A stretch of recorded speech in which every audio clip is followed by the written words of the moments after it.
The coffee cup shattered on the floor, and every head in the cafe turned at once.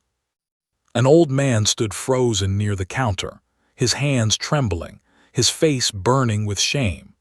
He had only wanted to pay for his coffee, but his fingers, weak with age, had fumbled the coins onto the tray, and one had rolled and knocked the cup right out of the barista's hand. The barista, a young man with an impatient scowl, did not wait to see if it was an accident.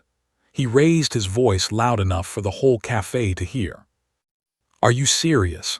Can you not even hold a few coins? Some people should not be allowed out alone." Laughter rippled from a table near the window, where three young men sat with their phones raised, already filming. One of them mimicked the old man's trembling hands, drawing more laughter from his friends. The old man, whose name was Edward Hale, lowered his eyes to the floor. He did not argue. He did not explain. He simply stood there, gripping the edge of the counter, waiting for the moment to pass, the way he had learned to wait out so many hard moments in his long life. No one in the cafe said a word in his defense. A woman sipping her tea glanced up, frowned slightly, and then looked back down at her phone. A man in a business suit stepped around the broken glass without even acknowledging Edward was there. It was as if the old man had become invisible, a nuisance to be tolerated rather than a person to be seen. The barista crouched down, sweeping the broken pieces with short, irritated motions, muttering under his breath the whole time. Edward reached into his coat pocket for his handkerchief, meaning to help clean the spill, but his hand was shaking so badly that he dropped it too. More laughter, louder this time. Edward's shoulders sank. He was 83 years old, a man who had once worked long hours to raise a family, who had buried a wife he loved dearly, who had walked into this cafe every single morning for the past 6 years just to feel less alone in his quiet, empty house. Today, of all days, was the day the world decided to remind him how small he had become in its eyes. He turned to leave, murmuring an apology though he had done nothing wrong, his coffee left unpaid and forgotten on the counter. His legs felt heavier with every step, his cane tapping softly against the tile floor. The three young men were still laughing behind him, their phones still recording, capturing his humiliation to share with strangers online. Nobody moved to stop them. Nobody moved to help him. And then, from a table near the back of the cafe, a chair scraped loudly against the floor. A young woman stood up so fast her own drink nearly tipped over. Her name was Claire Whitmore, and she had been sitting quietly with her laptop, working on a report before her afternoon shift at the hospital. She had watched the entire scene unfold, her stomach twisting tighter with every second of silence from everyone around her. When Edward turned to leave, something inside her simply refused to let it end that way. She walked straight toward the group of laughing young men, her footsteps sharp and certain. "Put the phone down," she said, her voice cutting clean through their laughter. "Right now." The tallest of the three smirked, clearly not expecting anyone to challenge him. "Relax, it's just a joke. Old man can't even hold his coffee." "It was an accident," Claire said, stepping closer, unwilling to back down. "And even if it wasn't, mocking an elderly man because his hands shake is not funny. It is cruel.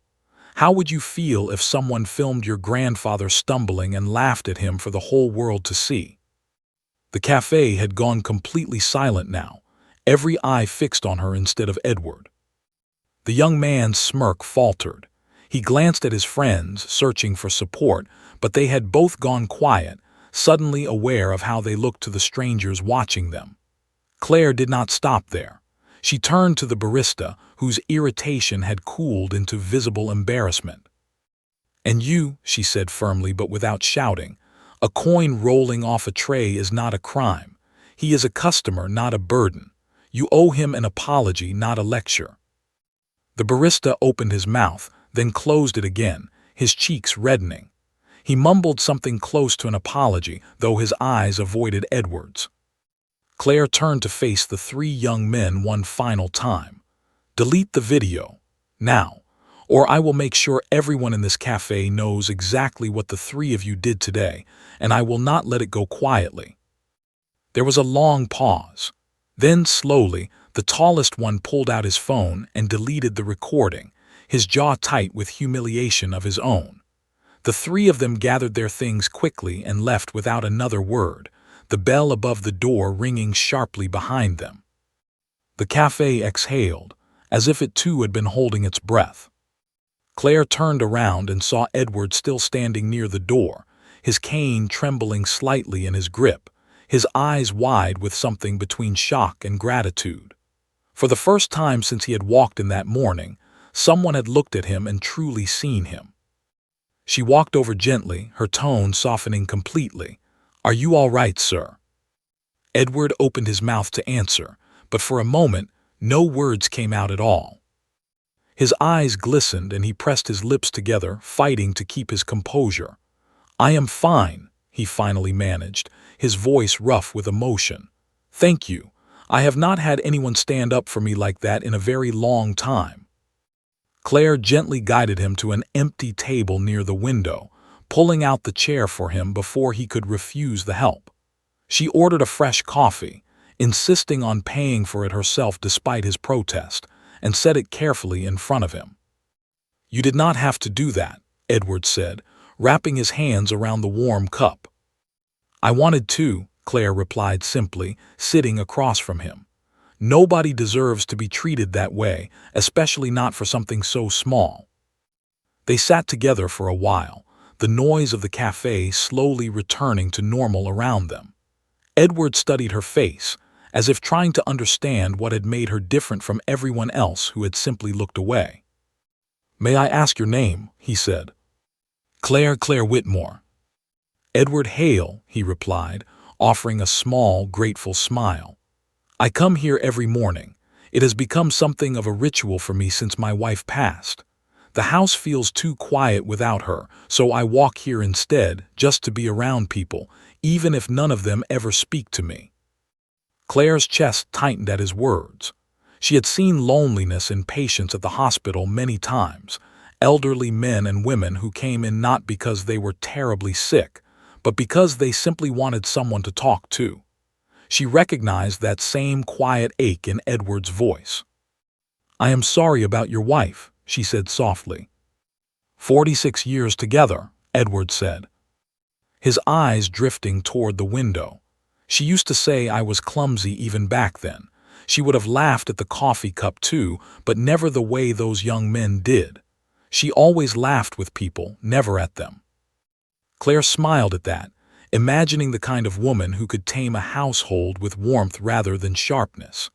They spoke for nearly an hour, about his years working as a schoolteacher, about the neighborhood before it changed so much, about small things that somehow felt important in that quiet corner of the cafe. Before she left for her shift, Claire wrote her phone number on a napkin and slid it across the table. "If you ever want company or just someone to talk to, call me," she said. "I mean it." Edward stared at the napkin for a long moment, as though unsure such kindness could be real. Why would you do this for a stranger? Claire stood, gathering her bag, because kindness should not depend on whether someone can repay it.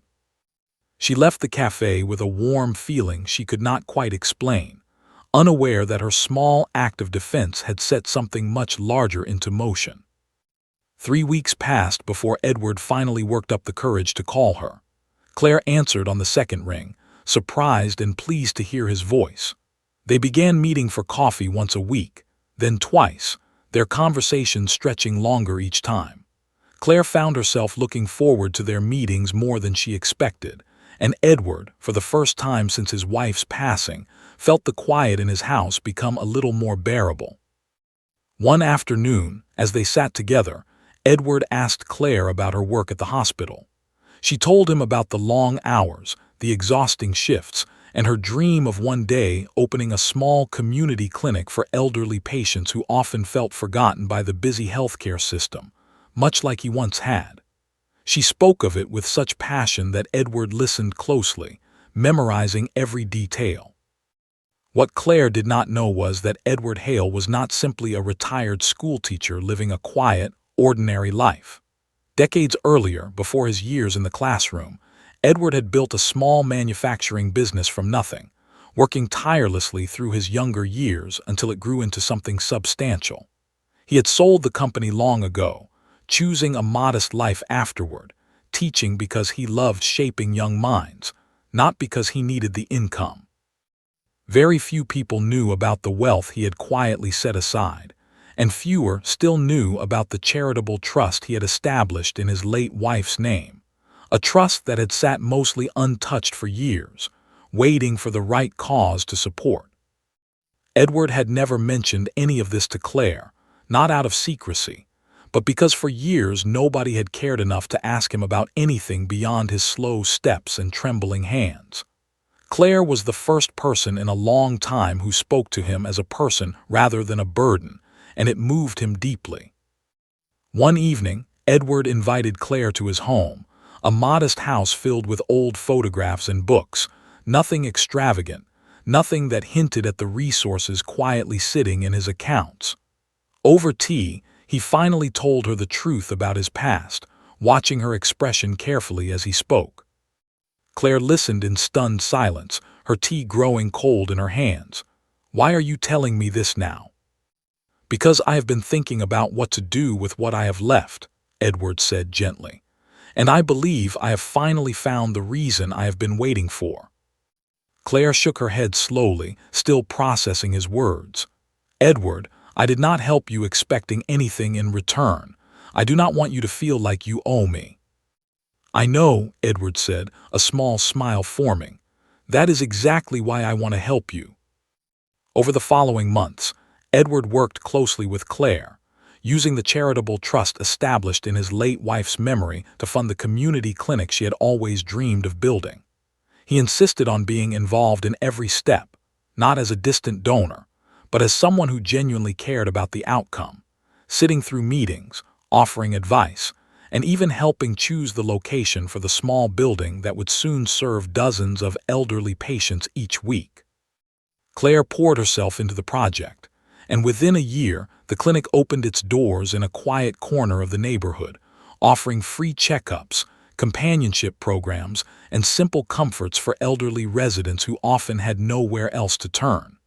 She named it in honor of Edward's late wife, a gesture that brought tears to his eyes on opening day. The clinic quickly became more than just a medical space. It became a place where elderly men and women who had once felt invisible found warmth, conversation, and dignity again. Edward visited often, sometimes simply to sit and talk with the patients, sharing stories, offering the kind of company he once desperately needed himself. News of the clinic's opening spread through the neighborhood, and eventually, a local reporter learned the story behind its creation, tracing it back to a small, forgotten moment in a cafe. When the article was published, it told the story of an old man who was humiliated in public, and the one young woman who refused to stay silent. The article did not focus on wealth or grand gestures. It focused on kindness, and how one small act of courage had rippled outward into something that would help so many. Claire read the article with quiet pride, though she never sought recognition for what she had done. To her, it had simply been the right thing to do in that moment.